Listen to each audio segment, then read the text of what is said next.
cars that's coming through the shop finally is a 1970 Dodge Super Bee. This is a 446 pack 4-speed car. It's a hardtop WM23. Being a real V code and a D21 4-speed, there's 599 of these cars made. But what I absolutely love about this car is that the guy that sent it to us is the original owner of the car. Bought it brand new when he was stationed in Vietnam. When I first saw the car, it was in pictures that the owner had of it over the years. And I could tell, like I say, that it was a really nice, clean, original car. And the fact that he's an elderly gentleman, bought it brand new, means he kind of cherished the car. All adds up to me knowing why it's going to be a nice car. Once we got it here, got it disassembled, sent it out and had it dipped, and it came back, it was probably one of the nicest bodies. It might have been the nicest B body we've ever had. It literally only had a small rust hole in the back glass in the Dutchman panel, which is very commonplace for these things to rust. That particular car, that's all I had. All the floors are beautiful, trunk floor was beautiful. It really was one of the very nicest bodies to start with, which is gonna end up what? One of the nicest cars done. I'm able to jump on the car, do the engine compartment, the door jambs, inside the cab, inside the trunk, and get that done. So then at the next point, we can actually assemble the car.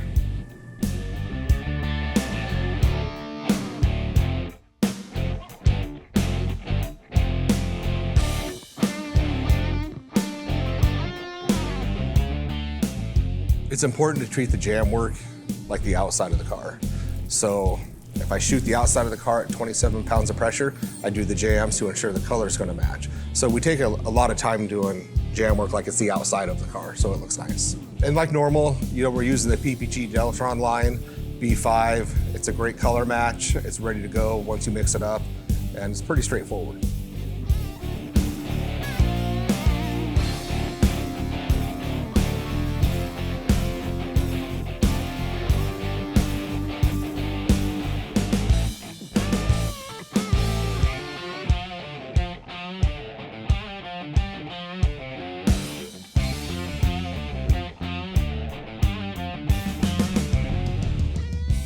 So with this color in particular, it's 5 coats. And once I get that 5th coat done, I'll go back in, do 2 drop coats to ensure the metallic lays out nice. Then at that point, I like to let it sit for like a half hour, an hour, let it breathe, gas out before I top coat it with clear. So just like the jam work, once I get the color done, let it sit for a little bit, I'm able to go in, start the clear coat process. It's a high solids product, meaning you don't want to put too many coats on too quickly. So I give it about a half hour between each coat, depends on the temperature, maybe even an hour. That way we don't have solvent pop or anything weird happen, and it lays out great. So I put 3 coats of clear on. Once I'm done, I'll go clean out my gun, go back in the booth, kind of walk around, make sure there's no issues, make sure it looks great. Then at that point, I'll just run a bake cycle on it. So I've talked about this in the past. That motor and transmission just went in beautiful. It's really nice when you have an engine that doesn't have a power steering gear on it, when it's a manual brake car. The reason why is it's just that much less stuff to put on, for sure, but that steering gear makes it really hard to put an engine in one of these cars because it's a very tight fit. This is a manual steering car, so it's a much smaller steering gear, and it goes in like a breeze. It's perfect. There's a ton of room on both sides. There's no chance of scratching a shock tower or a frame rail because of all the room that you gain by not having the power steering on it. So this transmission crossover for a 4-speed, I believe maybe an automatic, is the same from 66 to 69. And at a glance, even the 1970 looks exactly like the 66 to 69. The difference is the size of these holes. What I'm talking about here on this transmission crossmember is that prior to 1970, the cars, the majority of them, I don't know about A bodies because I didn't do very many of them, but your B bodies, certainly back in 69 and earlier, used a 7/16 bolt that went through the transmission crossmember, through the torsion bar crossmember, transmission mount crossmember. In 70, they went to a 3/8 size. While a 69 and a 70 transmission crossmember for, say, a B body look almost identical, they'll be different because of that hole size. You can clearly see that one is much bigger than the other one. Doesn't mean you couldn't drill it out and use the bigger bolts, but the proper thing is the 70 on up should be 3/8, 69 on back should be your 7/16. Once we have the K-member in place and the torsion bars, the only thing left is to connect the upper control arm to the spindle and installing the upper shock mounts. Yeah, that's Still just a fresh beautiful, looking, yeah. beautiful light. I'll be an extra set of hands just to make sure nothing goofy happens. Very pretty. You went Did in I too go in fast too on that. far? Yep, there you go. You know, I know Mark is really short on time, but it's really nice for him to come out here and be able to, you know, just give me a little hand helping put things together on these cars. Right, this is the part I've been waiting for. Let's lay that mother in there. But it's nice when it's an original part, it goes right back on where it's Everything, supposed to. if it's Gosh, original. So nice. I think that one of the neatest finish panels on all of the cars that were ever made in the areas that I love, which is 66 to 72, is the 70 Super B rear body finish panel. It's beautiful. It covers the whole back end of the car. The bad news about it is they're usually beat to death. They either have key marks from going in and out of the keyhole, somebody's bumped into it, dinged it, painted it, scuffed it, scratched it, done something, or it's just old.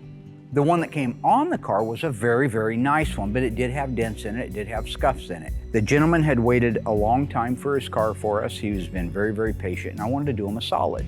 I happened to have one that I had stored that was NOS. And there's just nothing, I have no idea what one would be worth today, 3 to 5 grand maybe. But that wasn't what it was about. It was making sure that when I was done with this car, it looked exactly the way it did when he got home to Arizona and saw it for the very, very first time. I think he deserves that. He earned it back then, he's earned it now. Look at that. So see how that finishes it? Just beautiful. What a great idea too. Just ties everything in with the red and the lenses. It's a simple car. Yeah. Really, it's a simple car, but it starts becoming kind of richer when it gets a little bit of that trim on there. Oh, yeah. That is absolutely beautiful. You should just love it. Just perfect. The reason we have 4 people here is because this is a very expensive hood. It's beautifully painted. It's got all the ornamentation on it, and we'd rather not scratch anything. Is that fair to say? Don't want to scratch anything. So Doug and I are gonna take the front of it. They're gonna set it at the back. We'll roll it up into position, and then they'll set the 2 bolts. And then at that point, you see how close we are. All of us should be able to walk away at that point and let Justin dial in all the gaps. Fair? We're gonna try it. Okay. Oh, that's a light old thing. I don't know what I was so scared about. Oh, Will's handiwork there. All right. So we're just gonna keep the front way up.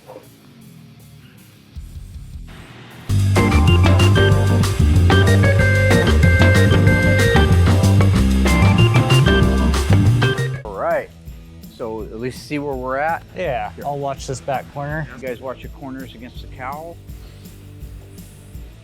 That's looking a lot better back Oh here. yeah. That's much better. Boy, the end is almost perfect Oh, here. wow, yeah. I mean, the end is perfect No, here. yeah, we don't need to come back over here. We just need to raise it up a little bit in the back.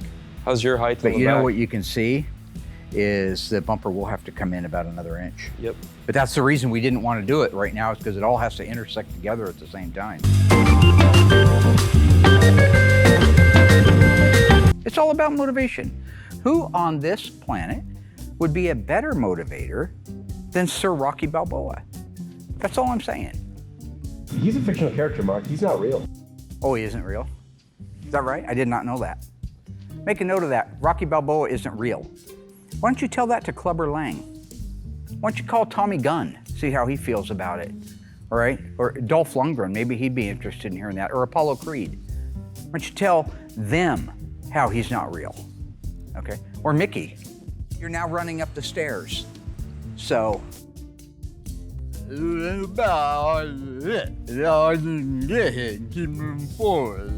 Fantastic. It's a time for me to be able to bring their car back to what they vaguely have a memory of as it looked on the showroom floor or when it first got delivered to their house.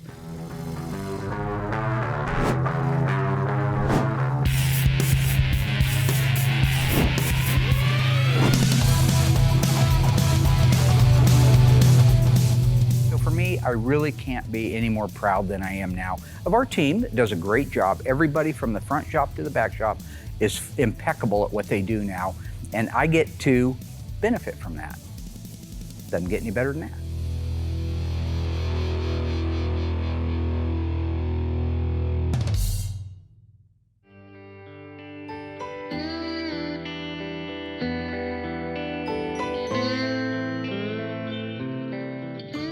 Now, Jim came out to pick up the car in person, so I had an opportunity to meet him, shake his hand, thank him for his service to our country, thank him for letting us work on his car.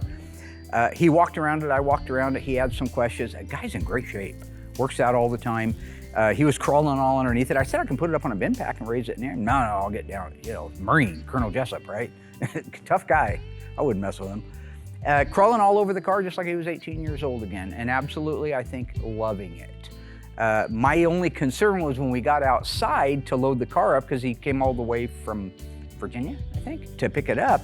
He had this old, not so great looking trailer that was open. I would never ship a car like that open, but I'm also never gonna question him. Remember what happened in A Few Good Men? They questioned Colonel Jessup? You know, people die. I don't need that in my life, all right? So he wants to take it home in an open trailer.